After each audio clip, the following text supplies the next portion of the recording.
Assalamualaikum warahmatullahi wabarakatuh. Ketemu lagi bersama saya, Sahdan Febian Saputra. Saya bertugas di SMA Negeri 1 Tangerang. Saya CGP Angkatan 11 Kabupaten Sambas. Kali ini kita akan membahas tentang koneksi antar materi, kesimpulan dan refleksi modul 1.1.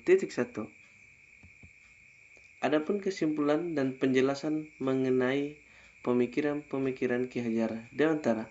Yang pertama ada pengajaran.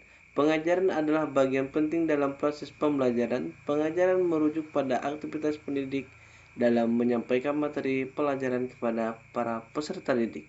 Yang kedua, pendidikan. Pendidikan tidak sekedar tentang penguasaan ilmu pengetahuan dan keterampilan semata. Lebih dari itu, pendidikan bertujuan untuk membentuk manusia yang utuh dan berbudaya, yaitu manusia yang memiliki akal, hati, dan rasa kemanusiaan yang tinggi. Adapun tujuan pendidikan menurut Ki Hajar Dewantara menuntun segala kodrat yang ada pada anak-anak agar mereka dapat mencapai keselamatan dan kebahagiaan yang setinggi-tingginya, baik sebagai manusia maupun sebagai anggota masyarakat. Inti dari filsafat Ki Hajar Dewantara adalah perubahan. Seperti tata surya selalu bergerak mengelilingi orbitnya, pendidikan harus terus berubah mengikuti perkembangan zaman. Jadi, perubahan adalah sesuatu yang kekal. Sumbu atau orbit yang disampaikan Ki Hajar Dewantara tadi adalah nilai-nilai kemanusiaan.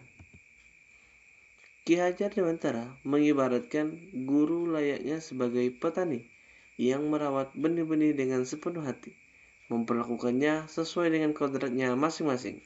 Karena ilmu merawat padi tidak akan sama dengan ketika merawat jagung, kedelai, dan lain sebagainya.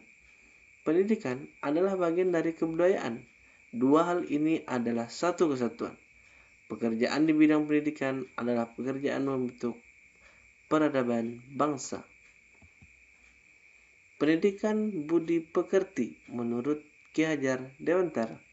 Budi pekerti atau watak atau karakter merupakan perpaduan antara gerak pikiran, perasaan, dan kehendak atau kemauan sehingga menimbulkan tenaga, atau dengan kata lain berpadunya antara cipta, kognitif, karsa, efektif sehingga menciptakan karya psikomotorik.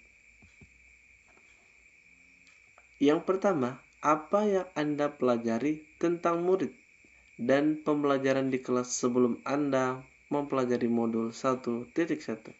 Yang pertama, kegiatan belajar selalu terpusat pada guru. Yang kedua, guru kebanyakan menggunakan metode ceramah. Yang ketiga, guru jarang membuka diskusi dengan siswa. Yang keempat, guru hanya mentransfer ilmu. Yang kelima, kurang memperhatikan kemampuan dan latar belakang siswa. Yang keenam, tidak pernah membuat kesepakatan kelas. Nomor 2, apa yang berubah dari pemikiran atau perilaku Anda setelah mempelajari modul ini? Hal-hal yang penulis dapatkan setelah mempelajari modul ini adalah mindset yang berubah, khususnya dalam membangun suasana pembelajaran di kelas yang lebih bervariasi dan mencoba berinovasi dalam pembelajaran yang tentunya menyenangkan bagi peserta didik. Saya tidak ragu lagi dalam mengemukakan ide dan gagasan tentang metode belajar. Lebih banyak berkolaborasi dengan rekan sejawat. Adapun dari segi perilaku, saya merasa lebih mandiri, memperbanyak sumber belajar dengan mengikuti berbagai pelatihan webinar yang diselenggarakan oleh instansi pemerintahan, khususnya Kementerian Pendidikan dan Kebudayaan. Yang ketiga, apa yang dapat segera Anda terapkan lebih baik agar kelas Anda mencerminkan pemikiran Ki Hajar Dewantara? Beberapa hal yang akan segera saya terapkan tidak hanya di kelas tapi juga bersama rekan sejawat lainnya adalah kolaborasi antar mata pelajaran. Bagi saya, kolaborasi ini adalah bentuk kebebasan dalam berpikir dan mendesain pembelajaran yang menarik.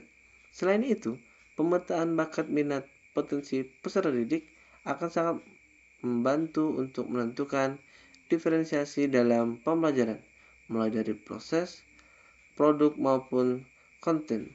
Menjadi pendidik dan pengajar yang ikhlas menuntun dan mendampingi peserta didik dimanapun berada. Tidak lupa juga saya akan menerapkan pembelajaran yang berpihak pada murid.